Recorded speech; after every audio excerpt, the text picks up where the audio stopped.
الحمد للہ رب العالمین والصلاة والسلام علی نبینا محمد وعلی آلہ وصحبہ اجمعین، اما بعد۔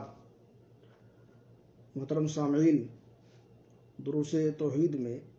آج کے درس کا عنوان ہے کسی درخت یا پتھر وغیرہ کو متبرک سمجھنا اور ان سے برکت حاصل کرنا۔ تبرک کا معنی ہے برکت حاصل کرنا، یعنی خیر اور بھلائی کی کثرت اور اس کے ہمیشہ رہنے کی تمنا اور خواہش رکھنا۔ قرآن و سنت کے دلائل سے یہ بات ثابت ہے کہ برکت دینے والا صرف اللہ تعالیٰ ہے۔ مخلوق میں سے کوئی کسی کو برکت نہیں دے سکتا ہے۔ اللہ تعالیٰ کا ارشاد ہے، تبارک الذی نزل الفرقان علی عبدہ، بابرکت ہے وہ ذات جس نے اپنے بندے پر فرقان یعنی قرآن نازل کیا،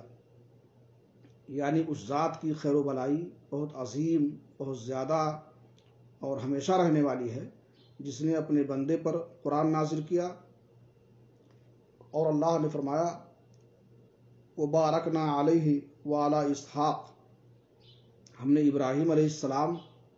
اور اسحاق علیہ السلام پر برکتیں نازل کی۔ اسی طرح سے اللہ نے فرمایا، وجعلنی مبارکن، عیسیٰ علیہ السلام نے ماں کی گود میں کہا تھا، اور اللہ نے مجھے بابرکت بنایا ہے۔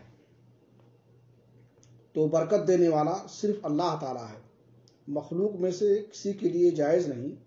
کہ وہ یہ کہے کہ میں نے فلاں چیز میں برکت ڈالی، یا میں تمہارے کام کو بابرکت بناؤں گا، یا تمہارا آنا مبارک ہے، چونکہ خیر، اس کی کثرت اور اس کا لزوم اور دوام صرف اسی ذات کی طرف سے ہوتا ہے جس کے ہاتھ میں تمام تر معاملات کا اختیار رہے۔ اس لیے لفظ برکت کا محور صرف اللہ تعالیٰ کی ذات ہے۔ کتاب و سنت کے دلائل سے واضح ہوتا ہے کہ جن چیزوں کو اللہ تعالیٰ نے برکت سے نوازا ہے وہ یا تو کچھ مقامات یا اوقات ہیں یا افراد و شخصیات۔ پہلی قسم یعنی مقامات یا اوقات، ظاہر ہے کہ جب اللہ تعالیٰ نے بعض جگہوں کو بابرکت بنایا ہے، جیسے بیت اللہ شریف اور بیت المقدس کا آس پاس وغیرہ، تو اس کا مطلب یہ ہے کہ ان جگہوں میں بہت زیادہ خیر اور بھلائی ہے جو ہمیشہ ان کے ساتھ منسلک اور مربوط ہے، اور یہ خیر و برکت ان میں اس لیے رکھی گئی ہے تاکہ جن کو ان کی زیارت کی دعوت دی گئی ہے ان میں یہ رغبت اور شوق پیدا ہو کہ وہ ہمیشہ اپنا تعلق اور دلی لگاؤ ان کے ساتھ رکھیں۔ ان جگہوں کے بابرکت ہونے کا یہ مفہوم قطعاً نہیں ہے کہ وہاں کی سرزمین یا دیواروں کو چھوا جائے، کیونکہ یہ برکت ان کے ساتھ اس طرح سے لازم ہے کہ کسی دوسری چیز میں منتقل نہیں ہو سکتی، یعنی زمین کو چھونے، وہاں دفن ہونے اور اسے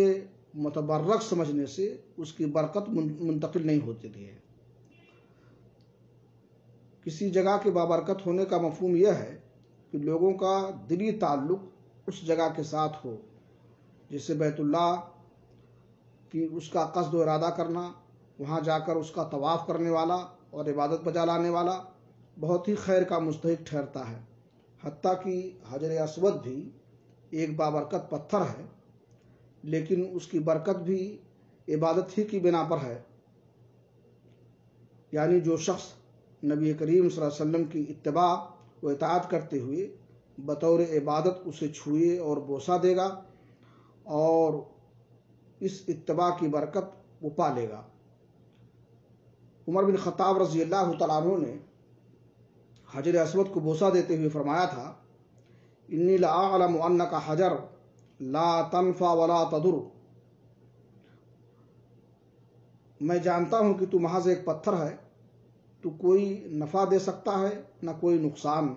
یعنی کسی میں کوئی نفع منتقل کر سکتا ہے نہ کوئی ضرر اور نقصان کرنے کی صلاحیت رکھتا ہے۔ رہے اوقات، تو کسی وقت ماہ رمضان یا اس کے علاوہ فضیلت کے حامل دیگر ایام کے بابرکت ہونے کا مطلب یہ ہے کہ ان میں عبادت بجا لانا اور بھلائی کا قصد کرنا جس قدر زیادتی اجر و ثواب کا باعث ہے، ان کے علاوہ دوسرے ایام میں اس قدر اجر و ثواب نہیں۔ دوسری قسم جس برکت کا تعلق شخصیات کے ساتھ ہے، اللہ تعالیٰ نے انبیاء و رسول کی ذات میں برکت رکھی تھی، یعنی ان کے اجسام بابرکت تھے کہ ان کا کوئی امتی اگر ان کے اجسام کو ہاتھ لگا کر ان کا پسینہ حاصل کر کے یا ان کے بالوں سے برکت حاصل کرنا چاہتا تو یہ اس کے لیے جائز ہوتا تھا، کیونکہ اللہ تعالیٰ نے ان کے جسموں میں برکت رکھی تھی۔ اسی طرح سیدنا محمد رسول اللہ صلی اللہ علیہ وسلم کا جسم اطہر بھی بے حد مبارک تھا۔ احادیث میں آتا ہے کہ صحابہ کرام رضی اللہ عنہم آپ کے پسینے، بالوں اور دیگر اشیاء سے برکت حاصل کیا کرتے تھے۔ انبیاء و رسول کی برکت ذاتی ہوتی تھی۔ اس برکت اور فضل و خیر کا ان کے جسموں سے دوسروں تک منتقل ہونا ممکن تھا، اور یہ صرف انبیاء علیہم السلام کا خاصہ تھا۔ رہے انبیاء کے علاوہ دوسرے لوگ تو انبیاء کے امتیوں میں سے کسی کے بارے میں کوئی دلیل نہیں